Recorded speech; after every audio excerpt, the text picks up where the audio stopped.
When the sun goes down, the stars come out. From deep in the heart of Texas, it's the Star at Night. Coming to you from the Cowboys facility at the Star in Frisco.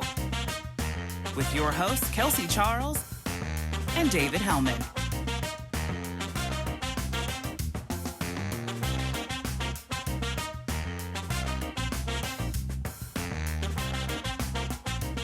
Hello and welcome to the Star at Night. I'm your host, Kelsey Charles, joined by the one and only David Hellman, who is known for a bit of a questionable take or two. Dave, it's very fitting because the weather is dropping outside here in Texas, and I just felt the need to go ahead and bring to light some of the most freezing cold takes I ever did see. And seeing as you are an expert in said space, I'd love to get your thoughts on these questionable opinions. Are you ready?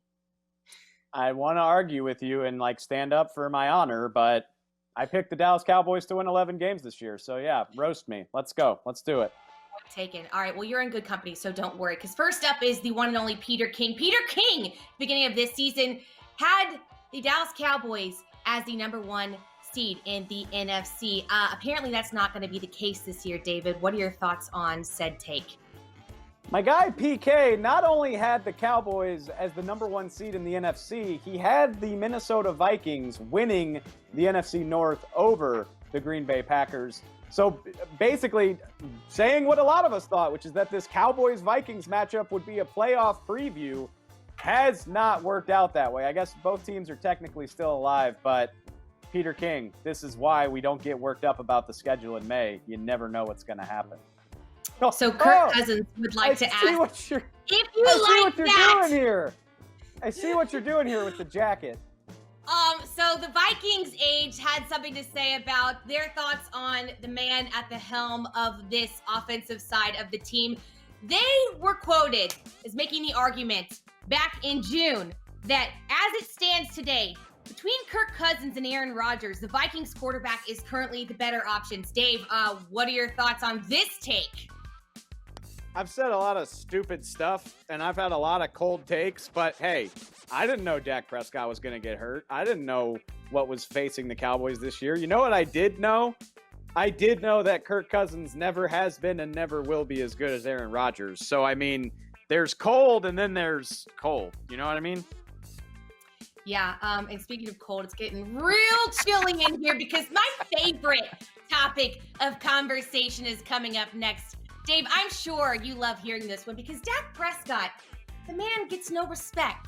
And Colin Cowherd just had an incredibly terrible comparison between him and Andy Dalton. He had their first 4 seasons stat line that he put side to side. Let me read them off to you really quickly. Prescott's first 4 seasons, 40-24, 97 pass touchdowns. Dalton's first 4 seasons, 40, 23-1, and 99 passing touchdowns. The idea that there's this massive gap, he said, there really isn't. Brr.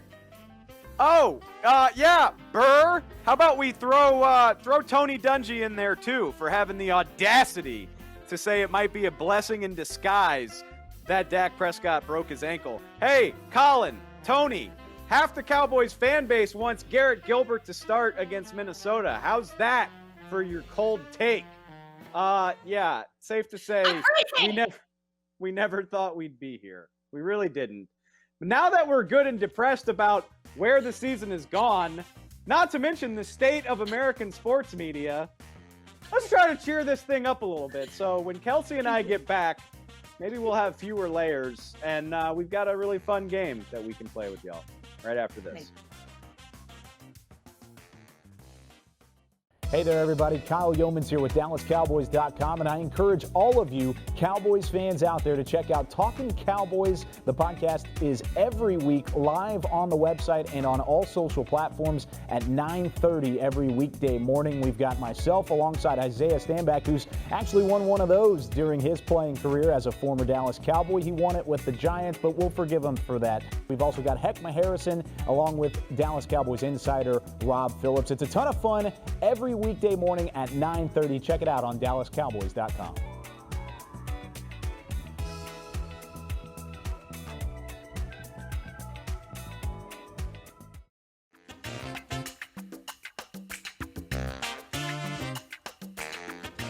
Welcome back to the Star at Night. And Kelsey Charles, if you think that the unbelievably long and terrible year that we've had would dull my memory, you are very mistaken, because it is Cowboys-Vikings week, and who can't help but remember Tavon Austin's famous gaffe last year. I knew you were going here.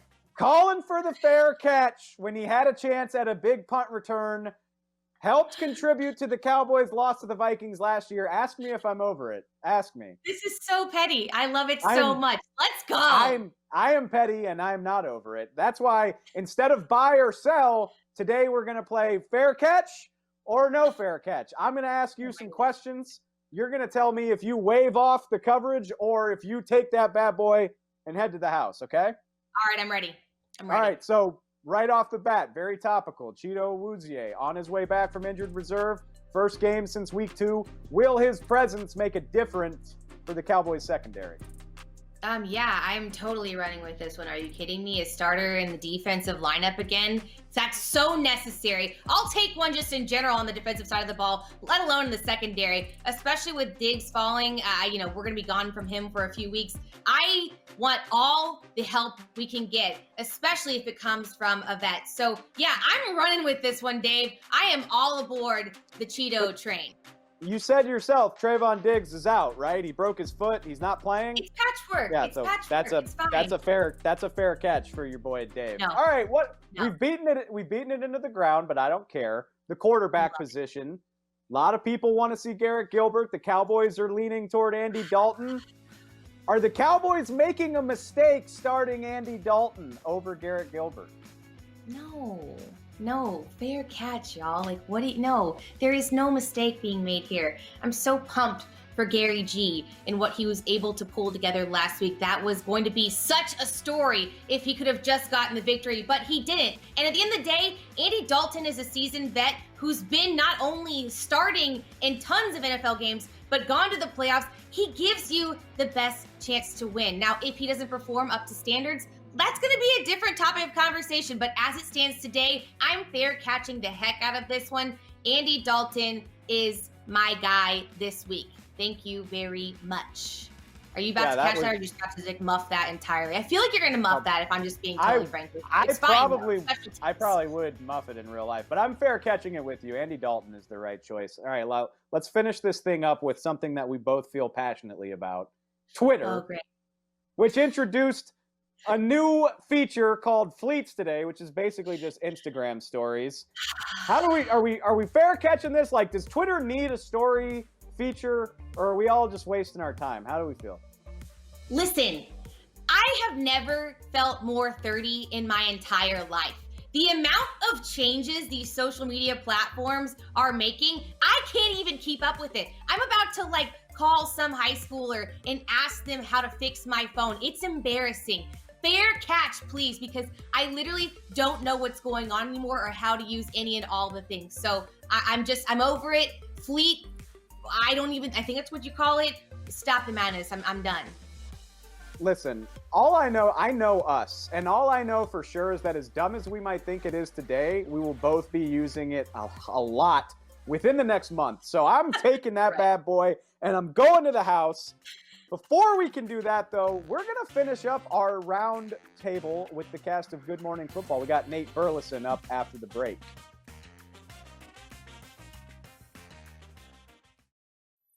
Hi guys, Mickey Spagnola here, and if you want the best analysis on the Dallas Cowboys during the season, join us every day during the week on Mix Shots. We come on at 1:30 on DallasCowboys.com and all the other Dallas Cowboy platforms. I'm on there every day along with Bill Jones and former Cowboys cornerback Everson Walls, who gives us a unique perspective on the team, having played this game and having led this team in interceptions for several years. So don't forget, it's Mix Shots daily, 1:30 on DallasCowboys.com.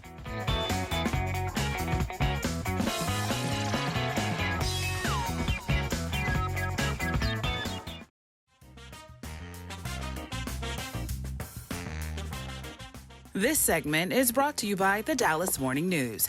Nobody does sports like Sports Day, your home for complete Dallas Cowboys coverage. Hey, y'all, welcome back to the Star at Night. I am Dave. She is Kelsey. Kelsey, it is a big day for us because we are completing the clean sweep. We have officially booked every member of our favorite TV show, Good Morning Football. So with that, if you watch the show, you know who the other three are. So you know we got Nate Burleson here. Nate, thank you for hopping on with us. Of course. I appreciate you guys having me on. I feel like there's a certain sense of pressure that just overwhelmed me right now. I know my other hosts have come on and they set the standard high like we do every morning. So I'm ready to rock and roll, baby. What's up? I'm just glad you got scared away because, we're big on peer pressure here. And you are the last puzzle piece. So we're happy to have you. But, hopefully you don't regret this decision come a few minutes into this, whole shindig. Okay, it's all good. I'm ready. So we can talk Cowboys, Vikings. We can do all of that fun stuff. But so we've had a chance to talk to Peter. We've had Kyle Brandt. We've had Kay. Tell me what the group text is like. Like, there's got to be a GMFB group text, right? Like, is it lit? Are y'all just constantly blowing each other up? Like, take me behind the scenes here. Yeah, it's definitely lit. We've been knowing each other for 5 years now, and we were all strangers for the most part. I knew Peter a little bit, just crossing paths in business, but we didn't know each other, especially in the way that we know each other now. We're like brothers and sisters. So our group text, what I love about it is it's not just football. It's just like any group text I have with some of my closest friends or even my brothers, my blood brothers. I might be sitting back watching a reality show and I'll hit up Kyle and he'll be like, yo, I'm watching the same thing. This is crazy. Or I watch a random movie, like an old school, like retro, maybe Howard the Duck. And I'm like, yo, I'm watching this Howard the Duck right now off a glass of wine, Peter, and this thing is crazy. And he's like, I'm watching it too. But that's the vibe. Or there's a new album out and Kay's like, yo, have you heard the new Harry Styles? And I'm like, yo, I got to check it out. So that's it. Like, that's what makes the group text, as you guys know. Like, it's one thing to talk about work, which football is still kind of work for me. But what makes people close is when they talk about stuff that doesn't have anything to do with your actual job. Well, speaking of reality TV shows, 2020 is the epitome of you cannot make this ish up. And I would love to get your thoughts on someone who's played in the league for the Vikings specifically too, but also it's your job to cover it. What's it been like having to really truly wrap your arms around whatever you want to even call this season? Yeah, it's been described in so many ways. Like you said, wild, unprecedented, stressful, filled with anxiety. Just the simple fact that we got it off the ground. It's like this season was the first plane ever made by the Wright brothers. Like, we're all looking at it like, is this thing going to crash? Is it going to crash? I don't know if I want to get on board. But the fact that we did see sports start to take shape and we did see the NBA in the bubble in Florida, it gave all of the football fans that were waiting for this season a little bit of hope. And once we actually got off the ground, once we got started, I knew that we would finish it. And listen, there's going to be some people that would come down with COVID. And I don't want to sound dismissive because coming down with COVID or being on the COVID reserved list, it doesn't compare to people that have lost their lives and have been greatly impacted by it financially, or even the kids that aren't in school. So it's all first world problems, right? We want football. But it is amazing that we did get it going. And then even though people were at home and we had no choice but to stare at our televisions, there's a really big difference between us casually watching sports that started to pop on our TV and football fans being tuned in to football. Like, that first game was like a Super Bowl. Everybody was watching it. So, and I can say this because football is my job. I've been playing it since I was 8 years old, played 11 years in the league, and now I talk about it every day. I can say football is king, and I can brag about it, and I can be a little cocky about it because I constantly hear people say, well, the NFL doesn't have superstars like the NBA. I mean, the NBA has Bron and Steph Curry. And I love Bron and Steph. Right. And football is good, but it's not America's pastime. Football is great, but it doesn't have a rich history and context like the Masters. Like, I get all that. Like, I get it. It might not be those other sports, but those other sports ain't us. So when football is on, And given the fact that this year has been tough, it's been painful, it's been filled with disconnect and divisiveness, it's been rough for all races, religions, cultures, and classes, to sit back on a Sunday and watch a game and people not have to think about some of the chaos that might be going on outside their doors. That's what football is for. I hear it. I love that point. And I guess to that end, full disclosure, Kelsey and I are filming this show in her apartment. You're at your house. He's in the guest room. Yep. So, I mean, this isn't, it's obvious, like, it goes without saying, this is so abnormal, but do you still feel like you get that sense of connectivity? Because, in my regular job, I'm going with the Cowboys everywhere that they go. I get to meet fans from all places and all walks of life. And obviously, you do that as well. I mean, do you still feel that? Do you still feel like you're as connected to the fan experience and delivering that for them as you normally would be? No, I'd be lying if I felt like it was the same, because I'm a very hands-on person. Like, not in a creepy way. I'm not like Pepe the Pew. I'm like, if I meet you, I'm going to shake your hand. And if we have a good rapport, I'll give you a hug when I say goodbye. I might even exchange numbers with you. I'll give my number to a kid that wants to learn about TV, or he wants to talk about his future in sports.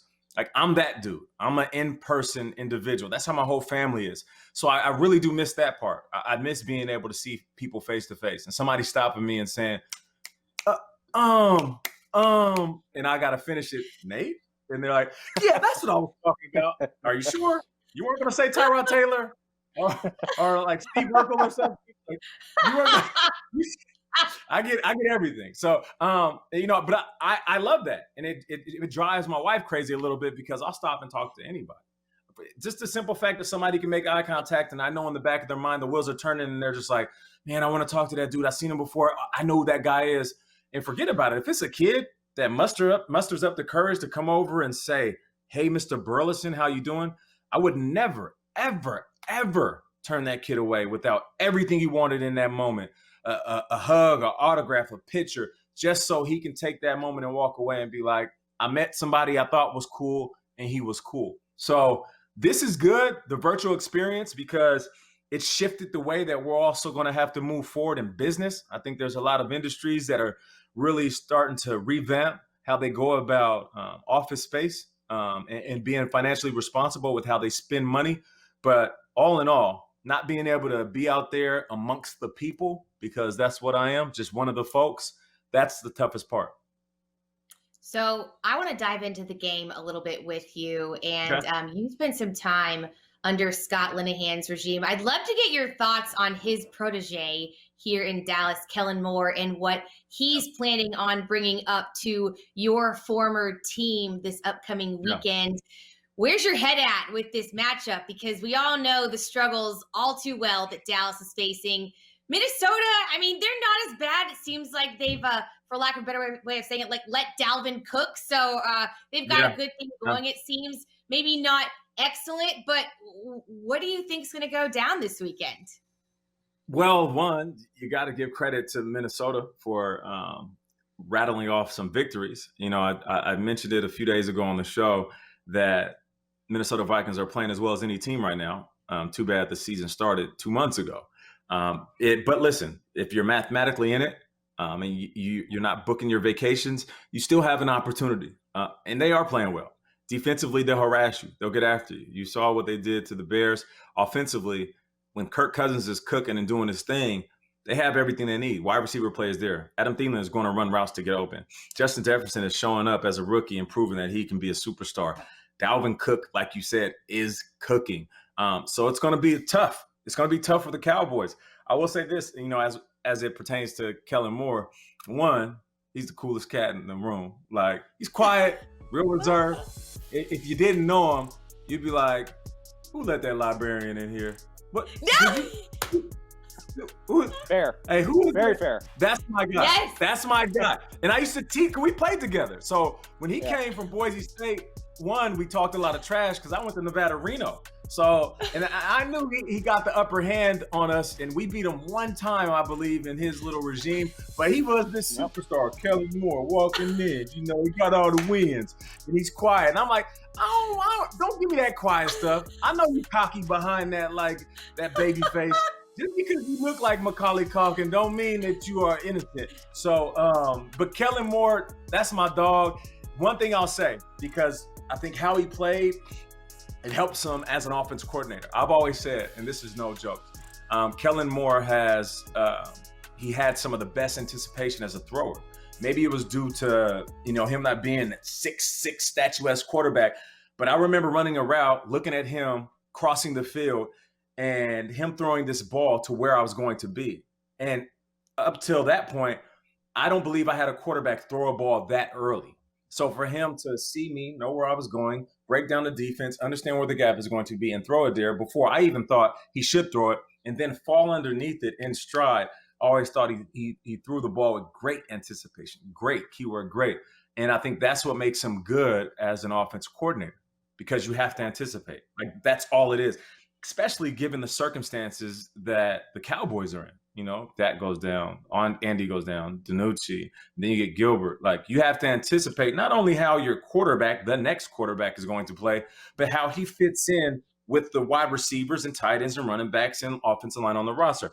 Okay, after you do that, then you have to figure out how this next team is going to game plan for your new quarterback, not your starting quarterback, not your backup, not the third string, but your fourth string guy. So being able to anticipate all of these variables, which you really can't put a tag on, that's what makes him good. And that's the reason why Gilbert almost won that game. And right. You got to give him credit, because I don't know what it was about that game. Maybe it was because for the first time in a long time, the country collectively is looking at the Dallas Cowboys as the walking wounded. I think the country either hates or loves the Cowboys. You guys know that. You're the Yankees. You know what I mean? You're the Lakers. Yep. So it's either like we love you or we hate you. But collectively this year, we set aside our bias and like, damn, they got a lot going on. Let's clean up for the Cowboys, man. Let's hope that Gilbert does something. And as he was playing that game, it went from us like, let's go Cowboys, to like, damn, is Gilbert about to pull this off? Which, in my opinion, I felt like he should have, and it would have been one of the greatest stories of the season. Sure. I'm laughing because you mentioned librarian joke, and when I was on the sidelines during pregame one time, Kellen Moore is very unassuming, and I mean that in the best way. Sure. But I remember he was in his just pregame warm-up outfit, and I was like, who is this equipment manager, this new equipment manager who's being so bold to be in the middle of the field throwing a football? Like, what is he doing right now? Where's his pass? I don't see his pass. Where's your credential, sir? Literally, like I was like that guy to Kellen Moore for like a pregame one time years ago. You were trying to big time the quarterbacks coach. Like, way to go, Kels. Way to go. Wait, Nate, I'm really glad you kind of took us down memory lane there with Kellen, because I know I could ask about the game and there's a million storylines, and I'm sorry to all the people that I'm not going to do that, because as soon as we booked you, I knew something I wanted to ask you. You had a very nice NFL career in your own right, but you also happened to play with two of the three best receivers to ever put on a uniform. And so I just need, please, your best Moss anecdote or your best Megatron anecdote. Yes. I'm going for funny here if you can help me. Just tell me something awesome about one of these guys. I can do that. I thought you were going to ask me who's better. I'm glad you didn't. I'd rather tell you stories. You can answer that one too. So Randy Moss, when I first came in, I was this young kid, 21 years old, out of Nevada, Reno. And like any other rookie, you're trying to learn the playbook. And it's just like, players are moving by in front of you like traffic, and you can't slow down the game because you're still learning the playbook. And I would just mess up on the simplest things. And it was just a simple seam route. And to this day, I don't know why I couldn't get it that first week, but if it's two high safety, which means the middle of the field is open, you bend it on in there. And if it's single high safety, you stay up the seam. You run the little inside edge of the numbers. And I messed it up like 2 times in a row. And I remember coming back to the huddle and Randy like looking at me, and I knew it was one of those things where I knew he was going to say something to me. And Randy was one of those guys, you had to really earn his trust because a lot of guys didn't approach the game like him. They weren't as passionate as him. So if you were doing your thing on the field, then he'll open up to you and he'll kind of put you under his wing and help you out. But in that moment, I'm like, oh, snaps, this is my moment. Like, Randy's about to talk to me. Oh, we're about to be best friends. Oh, we're going to get an apartment together. This is going to be crazy, man. You know, and I remember him looking at me. He was like, hey. And I'm like, what, Randy? What? And he's like, hey, Dummyson. That's your new name, Nate Dummyson, because you can't get anything right. And I was like, I was mortified. It's like, oh my gosh. And it was like when Randy talks, everybody listens. So they're cracking up. And listen, Nate Dummyson was my name for like 3 months in my rookie year. So that was my funniest Randy Moss story. And then Calvin Johnson was abnormally strong, like abnormally strong. Like when you see like a Disney movie, you're watching like the remake of the Hercules story and like, nobody's that strong. Calvin was that strong. So we would do these like training sessions during the summer so coaches would know who was working out. I'm talking about like mini combines. You do the bench press, you run a 40, jump a vertical, right? So you jump the vertical. I jump a good 38, 39. The receivers are always around that area. Calvin gets up there, boom, jumps like a 42. And we're like, oh, snaps, boom, 43. And then like he just stops. And like you can keep going until you miss. And Calvin was like, no, I'm good. I'm gonna just stick right there. And we thought it was strange. We're like, why would he stop? And then we get to the bench press and receivers, I have a bird chest. So I'll give you like good 7 of 225. That's all I got. Right? And most receivers, they give you like 11, 12, maybe 13. And that's really strong. I'm spotting Calvin. So he gets under there and they was like, let's go, CJ. And he gets under there, boom, he's knocking them out. Easy. You know, he gets to 10, 11, 12, 13. Now everybody's like, oh, 14, 15. Now the linebackers come over, oh, 16, 17. And then the offensive line, defensive line, everybody's like, okay, let's go, Megatron. He's 17, 18. And he goes, 19. And he looks around and he goes down slowly and he struggles on the way up and he's like, 20. He racks it. And everybody's like, yeah. 20 reps for Calvin at this point in his career is just like, it's crazy, right? So everybody's like patting him on the back and doing the whole thing. And he gets up and he's just humble. He doesn't say anything. And I lean in and I'm like, hey, yo, CJ, why you do that? And he was like, what? And I was like, why'd you stop? Like, I know you could have did more. And he's like a little bit of a goofball. He's like, you noticed that? And I'm like, yeah, no, I was spotting you. I saw you smile and fake like you were struggling. It's like, have you ever seen Incredibles and Dash is so fast? And they're like, Dash, like, don't win by a lot. And he starts losing. Don't lose by that much. Like, that was Calvin had, I'm convinced, like, aliens are among us. And I would always tease him. I'm like, bro, like, you exposed the planet you came from. I know you're an avatar. You have to be. And like, he kind of joked about it. He was like, nah, like I could have did more, obviously, but like in so many words, he was like, but I didn't want to embarrass you guys. And so like that Calvin Johnson, he was that gifted and that strong. And I love playing with those guys. So I have a final question for you because we all know that you're an accomplished wide receiver and obviously analyst, host, all of the above.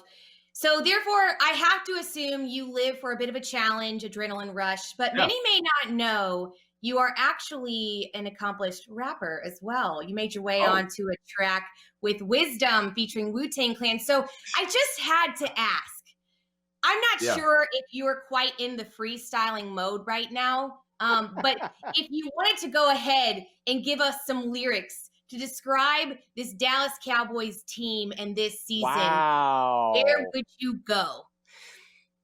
Okay, all right. Let me see if I got a little something off the top of the head.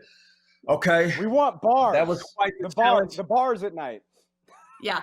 Okay, yeah. The bars at night instead of the star at night. Give me a pen and a pad, and I'll take flight. Quite the challenge. But I'm up for it, though. I'm going to keep going because I always got flow. See, Dallas, they're not in the best spot. It all went bad after the injury of Prescott. And then Andy Dalton, he tried to come in and scratching my head because he couldn't get the win. Mike McCarthy, what's up? I know you the coach. Back in Green Bay, you was doing the most. Hey, when y'all get back on track, we'll toast. I told you I can rap. I didn't mean to boast. Let's go! Holy crap. That was incredible.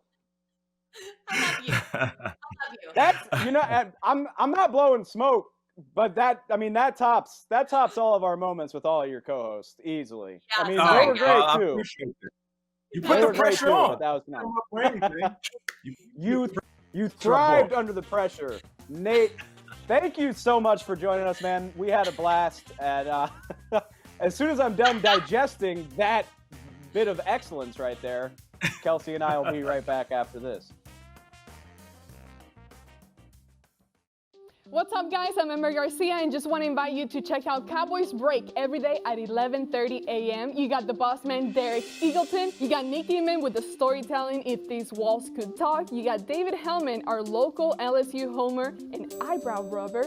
And then you got me, who just calls it as it is. So make sure to check us out at 11:30 a.m. on all Dallas Cowboys platforms.